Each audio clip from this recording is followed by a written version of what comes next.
I sleep with my boss every night. That is a very big secret. My name is Jessica. I am 25 years old. I work in a big office in the city. My boss is named Mr. Wilson. He is the owner of the company. Everyone at work is afraid of him. He is a serious man. He wears expensive suits. He speaks with a loud voice. When he walks into the room, everyone stops talking. They look down at their computers. They work very hard.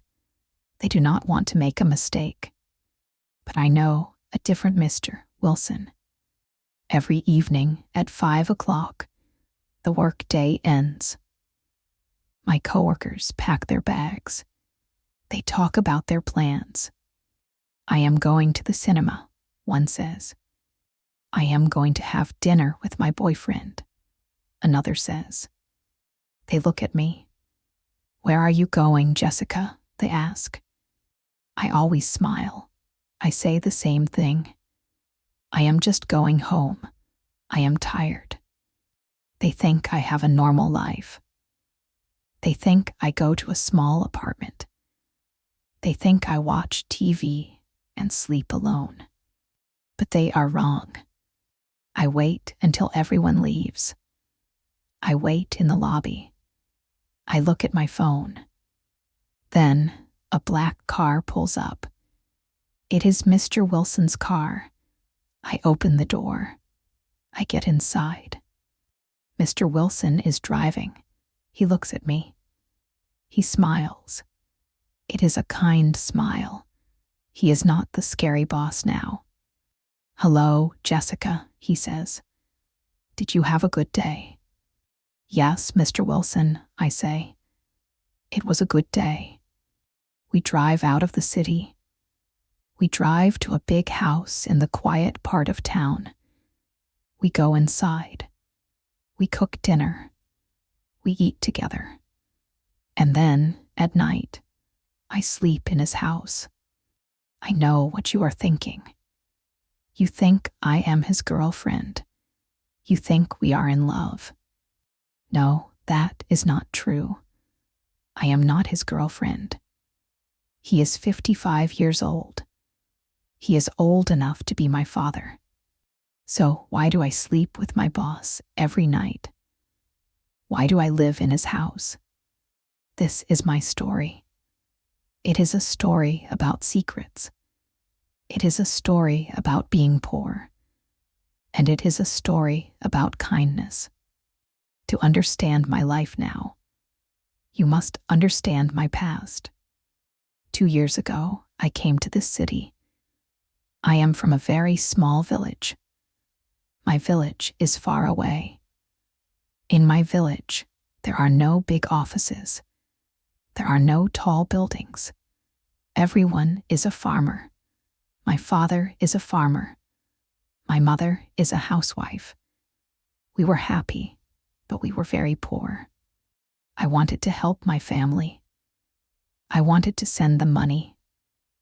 I had a big dream. I wanted to work in an office. I wanted to wear nice clothes. I wanted to be a successful woman. I will go to the city, I told my parents. I will make money. I will take care of you. My mother cried. She hugged me. Be careful, Jessica, she said. The city is big. The city is hard. I am strong, I said. I can do this. I came to the city with only one bag.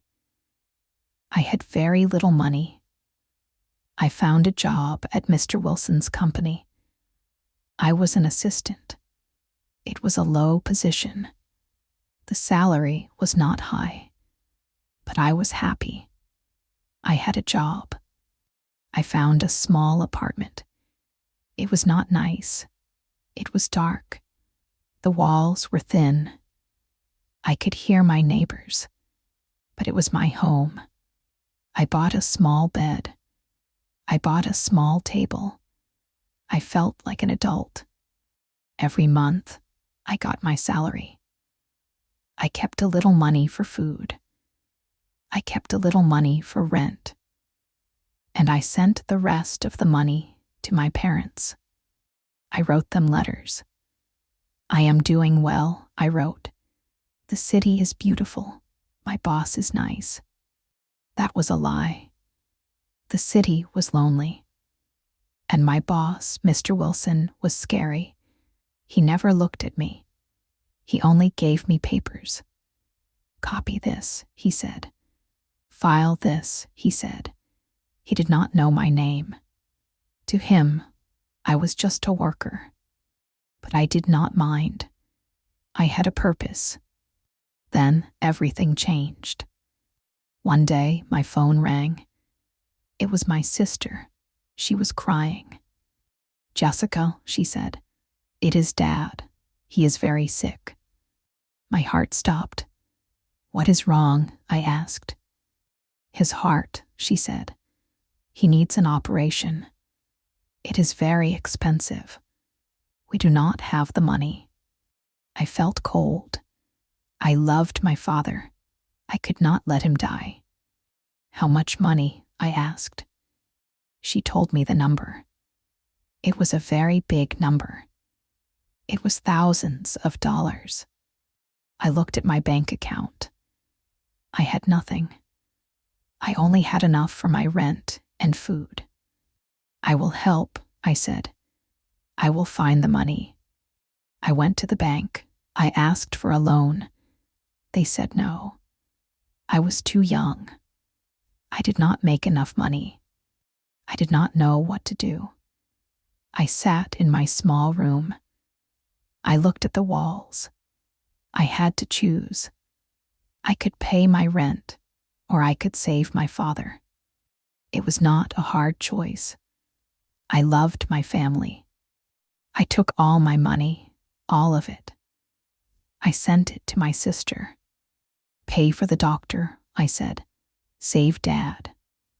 My father had the operation. He was okay. My family was so happy. Thank you, Jessica, they said. You are our angel. I smiled on the phone. I am happy to help, I said. But when I hung up the phone, I cried. I had $0. The next week, my landlord came to my door. Where is the rent? He asked. I am sorry, I said. I do not have it. Can I pay next month? No, he said. You must pay now, or you must leave. I begged him. Please, I said. I have a job. I will pay you. He did not care. This is a business, he said. Pack your bags. That night, I packed my bag. I left my key on the table. I walked out into the street. I was homeless. I did not tell anyone. I was too ashamed. I did not tell my friends at work.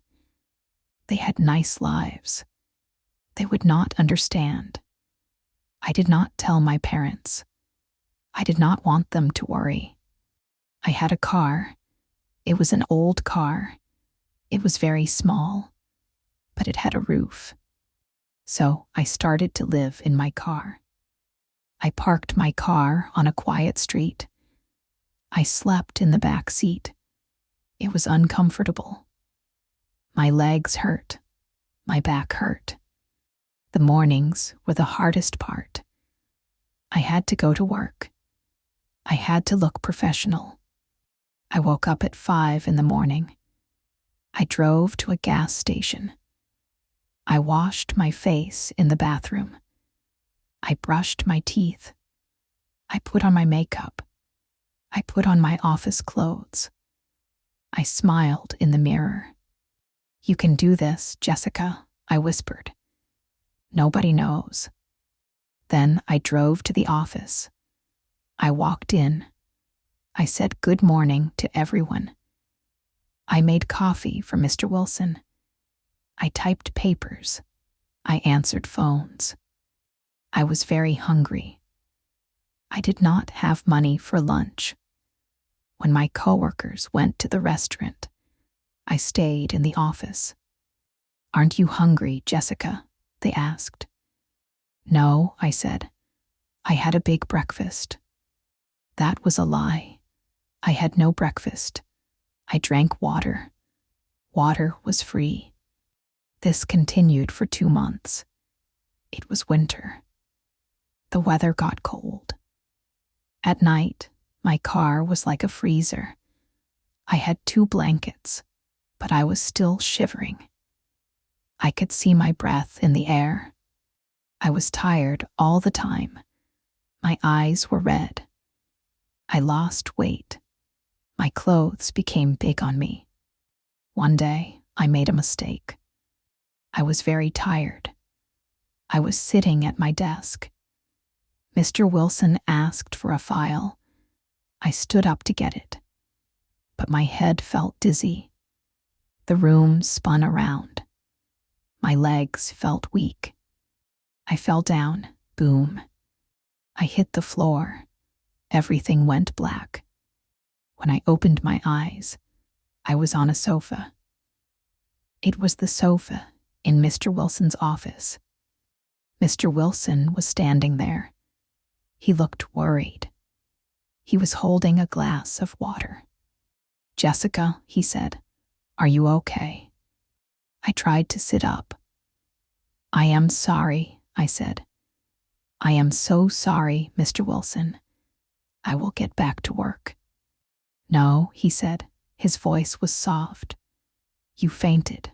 You are not well." He looked at me closely. "When did you last eat?" I looked down. I could not lie to him. His eyes were kind. "I don't know," I whispered. "Jessica," he said, "what is going on?" I started to cry. I was so tired of being strong. I was so tired of being hungry. The tears fell down my face. "I am sorry," I sobbed. "I have no money.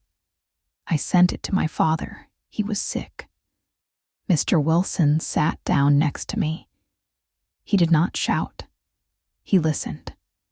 "Where do you live?" he asked. I was silent. I did not want to say it. "Jessica," he said, "tell me." "I live in my car," I whispered. Mr. Wilson looked shocked. He looked at the window. It was raining outside. It was a cold, dark day. "You sleep in your car?" he asked. "In this weather?" I nodded. "It is okay," I said. "I have blankets." He stood up. He walked around the room. He looked angry. I was scared. I thought he was angry at me. I thought he would fire me. "I am sorry," I said again. "Please don't fire me. I can work. I will be better." He turned to me. "Fire you," he said. "Jessica, I am not going to fire you. I am angry at myself. I see you every day. I did not know you were suffering." He took his coat. "Get your things," he said. "Where are we going?" I asked. "We are going to get your car," he said. "And then, we are going to my house." "Your house?" I asked. My eyes were wide. "Yes," he said. "I have a big house. I have 5 bedrooms. I live alone. You cannot sleep in a car. You will stay with me." I shook my head. "No, Mr. Wilson, I cannot. It is not right. You are my boss." "I am a human being first," he said. "I cannot let you sleep in the street. You will stay in the guest room. You will stay until you save money, until you get an apartment. That is an order." He smiled when he said it. It was a joke, but he was serious. So that evening, I followed him. I drove my old car behind his expensive car. We arrived at his house. It was beautiful. It had a big garden. Inside, it was warm. It smelled like wood and clean sheets. He showed me a room. It had a big bed with soft pillows. It had a window that looked at the garden. It had a private bathroom with a hot shower. "This is your room," he said. "Here is the key." I stood in the middle of the room. I could not believe it. An hour ago, I was sleeping in a cold car. Now, I was in a palace. "Why?" I asked him. "Why are you doing this?" Mr. Wilson looked sad for a moment. "My daughter," he said. "She lives in another country. I miss her. I hope that if she was in trouble, someone would help her. So, I am helping you." That night, I took a long, hot shower. I put on clean clothes. I ate a hot dinner with Mr. Wilson. We ate chicken and vegetables. It was the best food I ever tasted. Then I went to the big bed. I lay down. It was so soft. I felt safe. For the first time in months, I slept through the whole night. That was 6 months ago. Since then, my life has changed. I still work at the office. I am still Mr. Wilson's assistant. But our relationship is different now. At the office, we are professional. I call him Mr. Wilson. He gives me work. We do not talk about our secret. But in the evening, we are friends. We have a routine. At 5 o'clock, we leave. We drive home. I cook dinner. I like to cook. I make soup, pasta, and rice. Mr. Wilson likes my cooking. "This is delicious, Jessica," he says. I usually eat alone. It is nice to share a meal. We talk about many things. He tells me stories about his life. He tells me about his business. He teaches me things. "You are smart, Jessica," he tells me. "You should not be an assistant forever. You should study." He brings me books. He teaches me about business. He teaches me about management. "Read this," he says. "Learn this." I study hard. I want to make him proud. Sometimes we watch TV. We watch the news or a movie. We laugh. He is not a scary boss at home. He is funny. He likes to tell jokes. He has a dog named Buster. Buster loves me. I take Buster for walks in the garden. I feel like I have a family again. Mr. Wilson is like a father to me. He is kind and protective. But there is a problem. The problem is the people at work. They are suspicious. They see things. One day, a coworker named Sarah came to my desk. Sarah does not like me. She wants to be the assistant. She is jealous. "Jessica," she said, "I saw you yesterday." "Oh," I said. I looked at my computer. I was nervous. "Where?" "I saw you in Mr. Wilson's car," she said. "You were driving away with him." "Why?"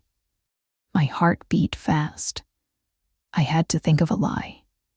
"Oh, that," I said. He needed help with some files.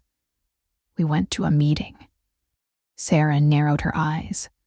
"A meeting at 6 o'clock. "Yes," I said. "It was urgent." She did not believe me. "You are spending a lot of time with him," she said. "You are his favorite now." She leaned closer. "Are you dating him?" "No," I said, my face turned red. "No, Sarah, he is my boss. That is all." She laughed. Sure, she said. Just be careful, Jessica. People are talking. I felt sick. People were talking. They were gossiping. Did you hear? They whispered. Jessica is with the boss. That is why she still has a job. That is not fair. I wanted to scream. I wanted to tell them the truth. I am not his girlfriend. I was homeless. He saved me. But I could not. I was too embarrassed. I did not want them to know I was poor. I did not want them to know I slept in a car. It was my shame. So I kept the secret. Every day, the gossip got worse. I walked into the lunchroom, and everyone stopped talking. They looked at me. They whispered. I felt alone again. I had a warm bed, but I had no friends at work. One evening, I was crying in the kitchen at Mr. Wilson's house. I was cutting onions, but I was crying because of the stress. Mr. Wilson walked in.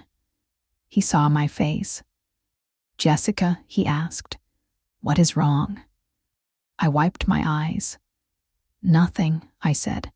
It is the onions. It is not the onions, he said. Sit down. We sat at the table. It is the people at work, I said. They think we are together. They think I am your girlfriend. They hate me. Mr. Wilson sighed. He looked angry again. They are foolish, he said. I should leave, I said. I have saved some money now. I can rent a small room. I should move out. Then the gossip will stop. I did not want to leave. I liked living there. I liked the safety. I liked the company. Mr. Wilson looked at me. He was quiet for a long time. You can leave if you want, he said. But do not leave because of them. Do not let foolish people change your life. You have done nothing wrong. I have done nothing wrong. We are helping each other. I was lonely. You were homeless. We are friends. That is a good thing. He put his hand on the table. Jessica, you are working hard. You are learning. Soon, you will not be an assistant. You will be a manager. You will show them who you are. Do not run away. His words made me feel strong. He was right. Why should I run away? I was doing my best. Okay, I said. I will stay. Good, he said. Now let's eat. The next day, I went to work. I held my head high. Sarah looked at me. She whispered to another girl. I did not look down. I looked at her. I smiled. Good morning, Sarah, I said. Here are the reports. She looked surprised. She took the papers. She did not say anything. I worked harder than ever. I learned everything about the company. Mr. Wilson gave me more responsibility. 6 months later, there was a big meeting. All the staff was there. Mr. Wilson stood at the front. I have an announcement, he said. We need a new project manager. This job requires hard work. It requires organization. And it requires someone I can trust. Everyone looked around. Who would it be? The new project manager is Jessica, he said. There was silence. Then people started to clap. But Sarah stood up. Mr. Wilson, she said. Her voice was loud. Is this fair? We all know why she got the job. We know she lives with you. The room went very quiet. Everyone looked at me. The secret was out. My face burned. I wanted to hide under the table. Mr. Wilson did not get angry. He looked at Sarah calmly. "Yes," he said. "Jessica lives in my house." The crowd gasped. "She lives in my guest room," he continued. "Do you want to know why?" He looked at me. He waited for my permission. I nodded. It was time to tell the truth. "Jessica came to this city with nothing," Mr. Wilson told them. "She worked for us for 2 years. She sent every dollar to her sick father. She saved his life, but she lost her home. For 2 months, she slept in her car. She came to work every day, hungry and cold, and she smiled. She never complained." He looked at the staff. They were listening with open mouths. "I found out," he said. "I offered her a room, not because she is a woman, but because she is a human being who needed help. And in the last 6 months, she has studied every night. She knows this business better than anyone. She earned this job." He looked at Sarah. "Does anyone else have a question?" Sarah sat down. She looked ashamed. She looked at the floor. "I am sorry," she whispered. My coworkers looked at me differently now. They did not see a girl who was sleeping with the boss. They saw a girl who was strong. They saw a girl who loved her family. After the meeting, people came to me. "I did not know Jessica," one said. "You are very brave," another said. "Congratulations on the job." I smiled. This time it was a real smile. That evening, I drove home with Mr. Wilson. "Thank you," I said to him. "You earned it," he said. I still live with Mr. Wilson. I am saving my money. Soon, I will buy my own house. I will move out. I will miss him. I will miss our dinners. I will miss the dog. But I know we will always be friends. Life is strange. Sometimes, the hardest times lead to the best things. I thought my life was over when I was sleeping in that cold car. But it was just the beginning. I learned that it is okay to ask for help. I learned that there are good people in the world. And I learned that hard work pays off. My name is Jessica. I sleep with my boss in his house, in the guest room. And I am proud of my story. You might feel alone right now. You might have a big problem. But do not give up. There is always hope. There is always a new day. And maybe, just maybe, there is a friend waiting to help you. Keep going, you can do this.